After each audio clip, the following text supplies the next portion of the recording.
Is that a word we could unpack a little in your opinion? What does discipline mean to you, especially for someone like you with that degree and depth of versatility which you bring?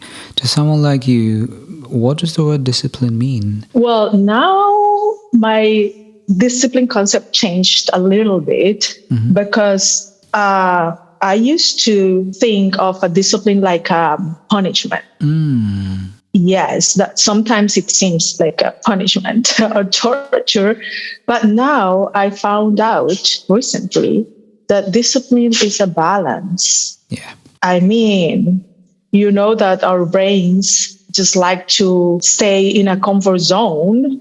We really don't want to go wake up early and just play the bass for an hour and go to the gym and have some discipline. No, we just would like to just stay in bed watching Netflix. Yeah. Right? Yeah. So now that I understand that concept, like neuroscience things, I've been really digging into that because I find it fascinating. So now that I understand that I have to force my brain to really step out of my comfort zone if I want to achieve something.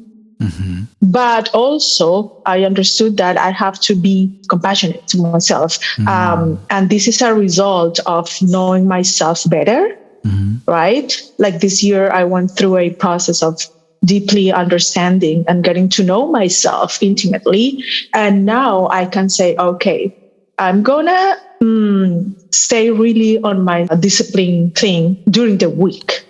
And I need to disconnect from work, from the gym, from my discipline life at least one day in a week. Yeah. I really, really need that time for myself. Yeah. That is mental health and physical health. So I am like balancing my life a little bit better.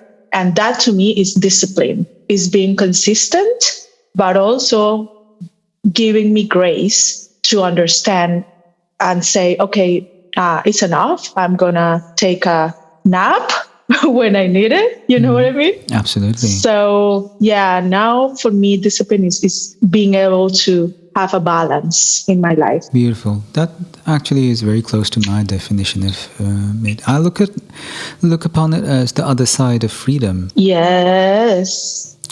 The way Freedom. I see it, Right. freedom doesn't really exist without discipline. I mean, true freedom comes from, it's like the yin and yang, the two poles. One doesn't really exist without the other. Right. I also really resonate with the feat of putting ourselves outside our comfort zones because, as paradoxical as it sounds, it feels like true comfort actually comes with a friendship with discomfort. Yes.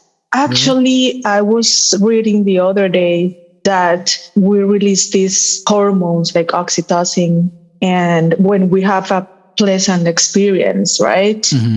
But I know that I need to force myself to do some things in order to have that oxytocin release and in order to feel like really, really good, right? Like, for example, going to the gym or practicing for an hour. Yep. Right? I know that at the end of that experience, I'm going to feel super, super amazing. So yeah, discipline and freedom. Yep, absolutely. And on the flip side, I can say from personal experience, as tempting as the idea of falling back on the couch with, I don't know, a burger and just Netflixing the whole evening. I mean, I enjoy that every now and then too. Yes. I mean, doing that on a regular basis never ends well. Yeah, exactly.